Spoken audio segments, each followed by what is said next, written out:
Friends, ಈಗ ಸಂಕಲ್ಪ ಹೇಗೆ ಮಾಡೋದು ಅಂತ ಹೇಳ್ಕೊಡ್ತೀನಿ. ಒಂದು ಟ್ರೆಡಿಷನಲ್ ಆಗು ಹೇಳ್ಕೊಡ್ತೀನಿ ಪೌರಾತ್ಯ ರೀತ್ಯ, ಇನ್ನೊಂದು ಬೇರೆ ಥರನೂ ಹೇಳ್ಕೊಡ್ತೀನಿ. ನಿಮಗೆ ಸಾಮಾನ್ಯ ರೀತಿಯಲ್ಲಿ ಹೇಗೆ ನೀವು ಸಂಕಲ್ಪ ಮಾಡ್ಕೋಬೋದು ಅಂತ ಹೇಳ್ಕೊಡ್ತೀನಿ. ಈಗ ಫಸ್ಟು ಸ್ವಲ್ಪ ಈ ಅಕ್ಷತೆ ತೊಗೊಳ್ಳಿ. ಕೆಂಪು ಗುಲಾಬಿ ಗಣೇಶನ ನಾವು ಮಾಡ್ತಾ ಇರೋದ್ರಿಂದ ಕೆಂಪು ಗುಲಾಬಿ ಹಾಕ್ಕೊಳ್ಳಿ. ಈಗ ಸ್ವಲ್ಪ ಇದು ನೀರು ಹಾಕ್ಕೊಳ್ಳಿ. ಹೀಗೆ ಹಾಕ್ಕೊಂಡ್ಮೇಲೆ ಈಗ ಇದು ಮುಚ್ಕೊಳ್ಳಿ. ಈಗ ಮುಚ್ಕೊಂಡು ಬಲಗೈನ ಮೇಲೆ ಮುಚ್ಕೊಂಡು ಹೃದಯದ ಹತ್ರ ಇಟ್ಕೊಳ್ಳಿ. ನೀವು ಶುಭೆ ಶೋಭನ ಮುಹೂರ್ತೆ ಮಂಗಳವಾಸರಯುಕ್ತಾಯಂ ಅಂದರೆ ನಾವು ಮಂಗಳವಾರ ಪ್ರಾರಂಭ ಮಾಡ್ತಾ ಇರೋದ್ರಿಂದ ನಾವು ಮಂಗಳವಾಸರಯುಕ್ತಾಯಂ ಶುಭ ನಕ್ಷತ್ರ, ಆ ದಿನದ ನಕ್ಷತ್ರ ಎಲ್ಲ ಗೊತ್ತಿದ್ದರೆ, ನಿಮ್ಮ ತಿಥಿ ನಕ್ಷತ್ರ ಎಲ್ಲ ಗೊತ್ತಿದ್ದರೆ ಹೇಳ್ಕೊಳ್ಳಿ. ಇಲ್ಲಾಂದರೆ ಎಲ್ಲದಕ್ಕೂ ಶುಭ ಅಂತ ಹೇಳ್ಕೊಂಡೋದ್ರೆ ಸಾಕು.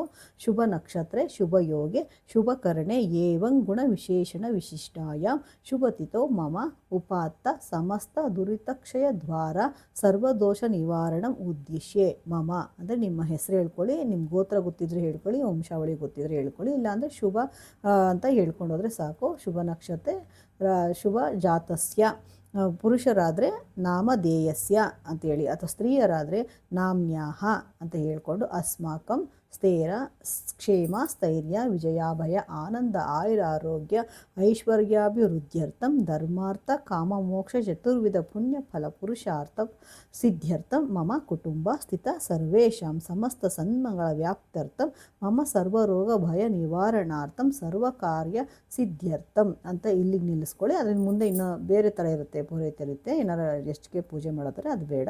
ಇಲ್ಲಿಗೆ ನಿಲ್ಲಿಸ್ಕೊಂಡು ನೀವೇನು ವಿಷ್ ಇಟ್ಟಿರ್ತೀರ, ಮದುವೆ ಇಟ್ಟಿರ್ತೀರೋ, ಜಾಬ್ ಇಟ್ಟಿರ್ತೀರೋ, ಅಥವಾ ಸ್ಟಕ್ ಮನಿ ಇಟ್ಟಿರ್ತೀರೋ, ಮತ್ತೊಂದು ಏನಾದ್ರು ಹೆಲ್ತ್ ವೈಸ್ ಇಟ್ಟಿರ್ತೀರೋ, ಏನು ಬೇಕು ನಿಮಗೆ ಅದನ್ನು ವಿಷ್ಣಲ್ಲಿ ಹೇಳ್ಕೊಂಡು ನನಗೆ ಇಂಥ ಕೆಲಸ ಆಗಬೇಕಾಗಿದೆ, ಯಥಾಶಕ್ತಿ ನಿನಗೆ 21 ದಳದ ದೀಪಾರಾಧನೆ ಮಾಡ್ತೀನಿ 48 ದಿವಸಗಳು. ಪ್ರತಿ ಮಂಗಳವಾರ ನಿನಗೆ ವಿಶೇಷವಾದ ಹಾರನ ಅರ್ಪಿಸಿ ನೈವೇದ್ಯ ಅರ್ಪಿಸಿ ಯಥಾಶಕ್ತಿ ನೀನು ಸೇವೆ ಮಾಡ್ತೀನಿ, ಪೂಜೆ ಮಾಡ್ತೀನಿ. ನಾನು ಅದಕ್ಕಾಗಿ ನನ್ನ ವಿಷ್ಣ ಕಂಪ್ಲೀಟ್ ಮಾಡಿಕೊಡು ನನಗೆ ಅಂತ ಗಣೇಶನ ಹತ್ರ ನೀವು ಪ್ರಾರ್ಥನೆ ಮಾಡಿ ಇತಿ ಸಂಕಲ್ಪ ಅಂತ ಹೇಳಿದ್ರೆ ಸಾಕು. ಇದು ಒಂದು ಟ್ರೆಡಿಷನಲ್ ರೀತಿಯಲ್ಲಿ.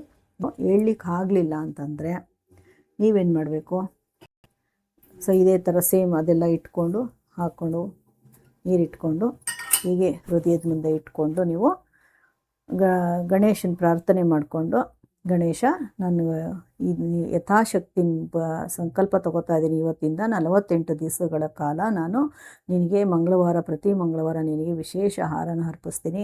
ಪ್ರತಿ ಮಂಗಳವಾರ ಪ್ರತಿದಿನ 48 ದಿವಸ ನಿನಗೆ 21 ದಳದ ಆರತಿನ ಮಾಡಿ ನಾನು ಯಥಾಶಕ್ತಿ ನಿನ್ನ ಸೇವೆ ಮಾಡ್ತೀನಪ್ಪ.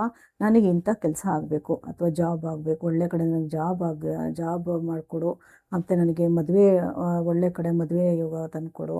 ಅಥವಾ ನಿಮ್ಗೇನು ಬೇಕು ವಿಷಯ ಅದನ್ನು ನೀವು ಬಾಯ್ಬಿಟ್ಟು ಕಾನ್ವರ್ಜೇಷನ್ ಮಾಡಬೇಕು. ಅಂದರೆ ಬಾಯ್ಬಿಟ್ಟು ನೀವು ಹೇಳಬೇಕು. ಹೇಳಿ ಮನಸ್ಸಿನಲ್ಲೇ ಹೇಳ್ಕೊಳ್ಳಿ, ಅಥವಾ ಬಾಯ್ಬಿಟ್ಟಾದರೂ ಕೂಡ ಹೇಳ್ಕೊಂಡು ನೀವು ಈ ಥರ ಯಥಾಶಕ್ತಿ ಮಾಡ್ತೀನಿ ನಾನು, ನನಗೆ ಈ ಕಾರ್ಯನ ಮಾಡಿಕೊಡು, ಇತಿ ಸಂಕಲ್ಪ ಅಂತ 3 ಸತಿ ಹೇಳ್ಬಿಟ್ಟು ಗಣೇಶನ ಹತ್ರ ಅಕ್ಷತೆ ಮತ್ತು ಹೂವನ್ನು ಹಾಕಿಬಿಟ್ಟು ಆಮೇಲೆ ನೀವು ಪ್ರಾರಂಭ ಮಾಡಬೇಕು. ಈ ಥರ ಒಂದು ಸಂಕಲ್ಪ ಮಾಡಿಕೊಂಡ್ರೆ ಸಾಕು, ನೀವು ಮಾಡ್ಬೋದು.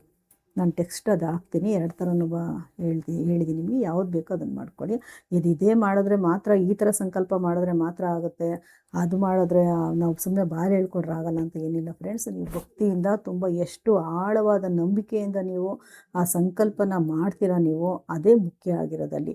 ನಮ್ಮ ಮನಸ್ಸನ್ನು ನಾವು ನಮ್ಮ ಭಾವಪೂರ್ವಕವಾಗಿ ನಾವು ಹೇಗೆ ನಾವು ಪ್ರಾರ್ಥನೆ ಇಡ್ತೀವಿ, ಅದೇ ಅಲ್ಲಿ ಮುಖ್ಯ, ಅದು ನಮಗೆ ಮೇಯ್ನ್ ಇರೋದು. ನೀವು ಹೇಗೆ ಮಾತಾಡ್ತಿರೋ ನೀವು ಆ ಥರ ನೀವು ಭಕ್ತಿಯಿಂದ ಭಗವಂತನಲ್ಲಿ ಪ್ರಾರ್ಥನೆ ಮಾಡ್ಕೊಳ್ಳಿ, ಅಷ್ಟೇ ಬೇಕಾಗಿರೋದಿಲ್ಲಿ. ಅದು ಇರಲಿ ಎರಡೂ ಟ್ರೆಡಿಷನಲ್ ಆಗಿ ಅಂತ ನಾನು ಹಾಕಿದ್ದೀನಿ ಅಷ್ಟೇ.